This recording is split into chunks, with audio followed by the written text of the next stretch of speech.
घरदारी की ज़िंदगी में ना हम होम मेकर्स हर दिन नए से नया चैलेंज और नई से नई जिम्मेदारियों को देख रही होती हैं। कब दिन होता है और कब रात हो जाती है इन जिम्मेदारियों और इन चैलेंजेस को फेस करते हुए पता ही नहीं चलता। लेकिन एक स्मार्ट और प्रोडक्टिव रूटीन ना सिर्फ हमारे आने वाले दिन को पुरसकून बनाती है, बल्कि हमारे उस दिन के काफ़ी सारे जो काम है उसको भी कम करने में हमारी बड़ी हद तक हेल्प करती है। तो आज के व्लॉग में मैं आपके साथ अपनी 15 मिनट की ऐसी प्रोडक्टिव और एक्टिव रूटीन शेयर करूंगी कि मैं दावे से कह सकती हूँ कि अगर आप लोग इस रूटीन को फॉलो करेंगी ना, तो आपकी सुबह भी बड़ी ही ज़्यादा पुरसकून होगी और पूरा आने वाला जो दिन है ना, वो बहुत ज़्यादा प्रोडक्टिव और एक्टिव रहेगा। बस आपने करना ये है कि आपने वीडियो को देखना है एंड तक पूरा। अपने आने वाले दिन को प्रोडक्टिव बनाने के लिए ना सबसे पहले कोशिश किया करें कि रात को ही अपने नेक्स्ट डे की कोई ना कोई प्रिपरेशंस करके रख ले, चाहे वो आपके खाने की हो, चाहे नाश्ते की हो या किसी भी किस्म की हो। हम लोग ये समझती हैं कि हम लोगों ने ना सबको खाना वगैरह दे दिया है, उसके बाद हमारी ड्यूटी ख़त्म है। किचन में अगर बर्तन धोने वाले पड़े हैं तो कोई बात नहीं है, वो सुबह धोएंगे, लेकिन कोशिश किया करें रात को ही किचन साफ़ करके सोएं।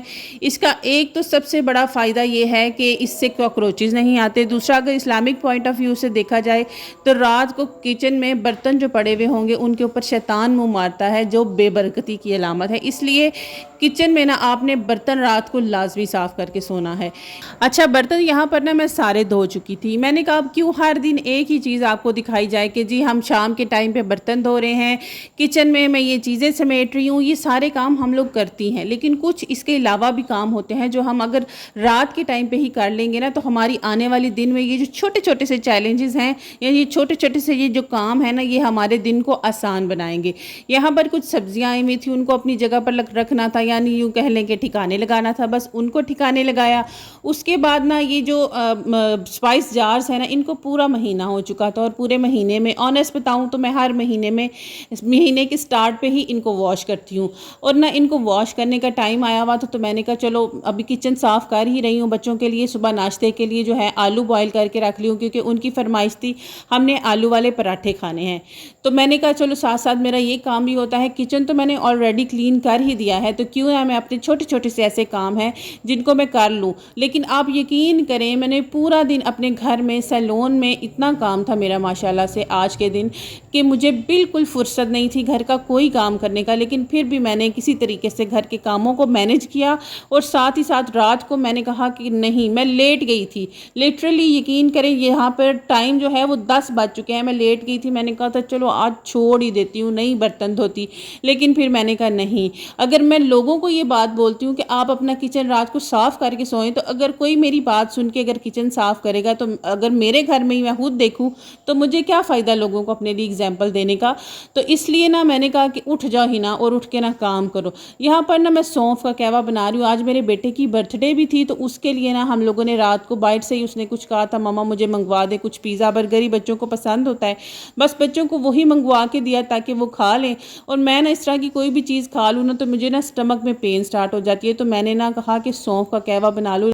सौंफ के वैसे भी काफ़ी सारे बेनिफिट्स हैं, तो अगर आप लोगों को भी कोई स्टमक एक होती है या खाना हजम ना होने की शिकायत है, तो आप लोग ना सौंफ का कहवा बना के पीना। अगर आपके पास अवेलेबल हो मिंट लीव्स, तो वो भी आप उसमें डाल लेंगे, तो यकीन करें आपको ऐसा लगेगा कि आपको किसी किस्म की कोई परेशानी या स्टमक की कोई तकलीफ़ है ही नहीं। मैं जब घर में नई नई आई ना, तो मेरे घर में ना बहुत सारे कॉकरोचेस थे। इसकी वजह ये थी कि ये रेंट पे काफ़ी अरसा रहा था, और जो रेंट पे रहने वाले लोग हैं ना, बहुत ही कम होते हैं जो चीज़ों को अच्छे तरीके से संभाल के रखते हैं। लेकिन मैंने क्या किया कि मैं सिर्फ शेल्फ़ को अच्छे तरीके से रात को साफ़ करके सोती थी, किचन को क्लीन करती थी। और एक ये काम आपने करना है कि बेकिंग सोडा डालना है और ऊपर से गर्म पानी डाल दे, जितने भी कॉकरोचेस होंगे, जितने जर्म्स होंगे, वो भाग जाएंगे। कुकिंग ऑयल अगर तो आप बॉटल में खरीदती हैं, तो मैं आप लोगों को यही सजेस्ट करूँगी कि बॉटल खरीदना इसकी छोड़ दें। उसकी वजह यह है कि हम 5 किलो के पैसे देते हैं, जबकि हमें ऑयल जो है वो 4.5 किलो मिलता है। इसके ऊपर क्लियरली मेंशन होता है कि 4.5 किलो ऑयल मिलेगा, क्योंकि उन्होंने बीच में बॉटल के जो पैसे हैं ना, वो भी हमसे लेने होते हैं। तो मैं ना सिर्फ एक दफ़ा मैं जब अपने घर में शिफ्ट हुई थी, तो मैंने ये ऑयल की बॉटल ली थी, और यकीन करें इसको 1.5 साल हो गया और ऐसी की ऐसी नई है। उसकी वजह यह है कि मैं इसको ना गाहे बगाहे हर महीने में 2-3 दफ़ा वॉश करती हूँ, और जिस दिन मुझे इसको रीफ़िल करना होता है उस दिन तो लाजमी मैं इसको अच्छे तरीके से ना वॉश करके फिर रीफ़िल करती हूँ।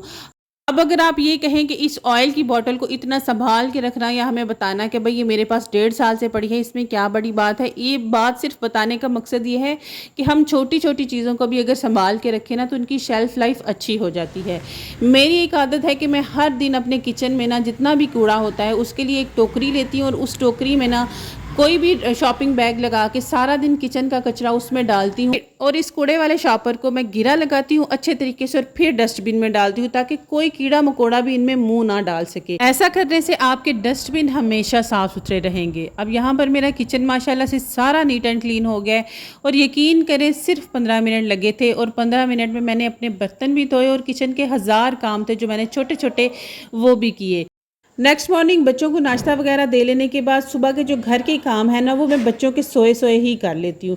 नाश्ता करती ही मैं बाद में सबसे पहले मैं घर के काम करती हूँ। तो घर के काम वगैरह कर लेने के बाद किचन क्योंकि ऑलरेडी क्लीन था तो मैंने कहा कि चलो इमली की ना चटनी बना लेती हूँ। किसी टाइम ना दिल करता है इस तरह की ना कोई चटर पटर खाने का मेरा खुद का, तो फिर मैं अपनी पसंद की ना जो चीज़ मेरा कभी कभार दिल करता है ना मैं वो बनाती हूँ। हम लोग हर टाइम दूसरों के लिए तो बना रही होती हैं, आज हस्बैंड को ये पसंद है तो हस्बैंड की फरमाइश बना लेते हैं, आज बच्चों की फरमाइश की चीज़ें बन जाती हैं तो कभी अपने लिए भी ना कुछ कर लिया करें।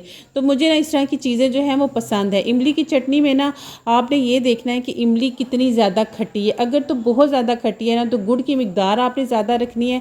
बाकी के बेसिक ही इंग्रेडिएंट है। इमली अगर ज़्यादा खट्टी है तो आपने जो मिर्चें हैं ना जो हम लाल मिर्च कुटी हुई डालते हैं वो थोड़ी सी डालनी है, नमक डालिएगा और एंड पे आपने क्या करना है कि कॉर्नफ्लोर लेना है, उसकी स्लरी सी बना के इसमें डाल दें और इसको थिक कर ले।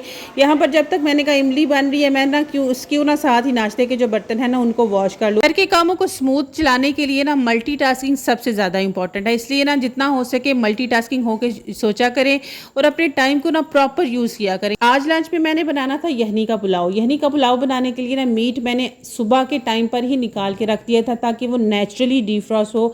इसके लिए मुझे कोई टिप एंड ट्रिक यूज़ ना करना पड़े।